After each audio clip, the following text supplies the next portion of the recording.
has the most kinetic energy? Watch. Kinetic energy is moving energy, so the faster it's moving, it's gaining speed, gaining speed, gaining speed. Wherever it has the fastest speed, it has the most kinetic energy. Watch again. Potential energy transforms into kinetic energy, and the most energy is where it's going the fastest.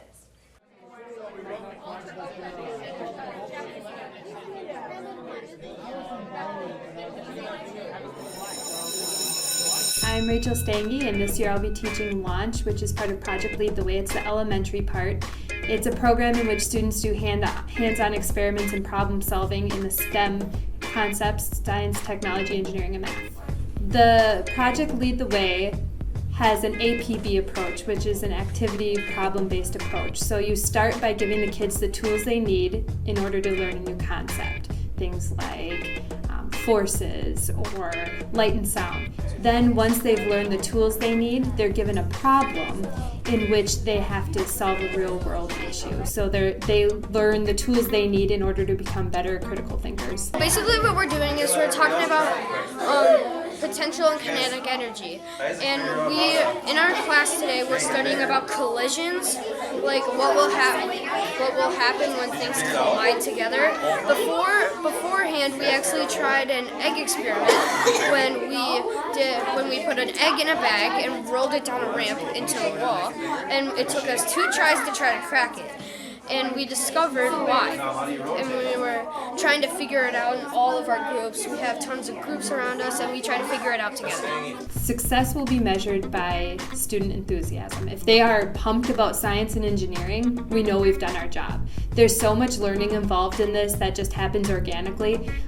The English language arts, math, science, technology, it's all interwoven. So if they're excited about it, we know that they've learned and that they've grown as scientists and engineers. We learned about potential and kinetic energy by smashing an egg into the wall.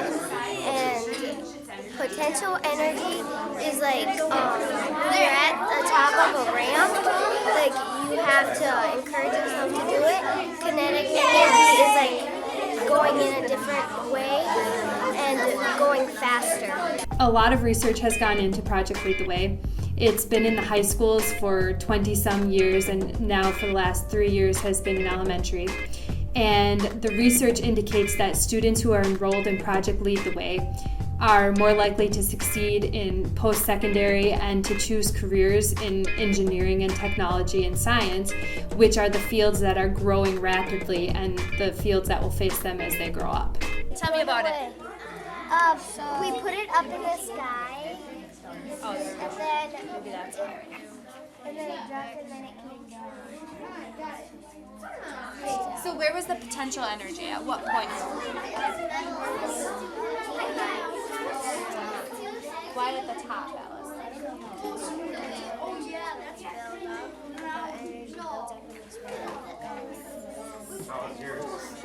I know the kids are looking forward to robotics. That seems to be a big topic right now, and it involves so much engineering and critical thinking that I think it just really excites the kids because they get to, it's like Legos but on steroids. They get to kind of use their creativity to build robots. It is very fun, and it seems like everybody else is too, because it's fun having all the iPads, having all the TVs, and we have the best teacher in the world, Mrs. Stange, and Mr. LaRock, and we have a helper, Miss Christensen. Getting students involved in STEM early on will help them to succeed and get them excited about future careers in science and technology.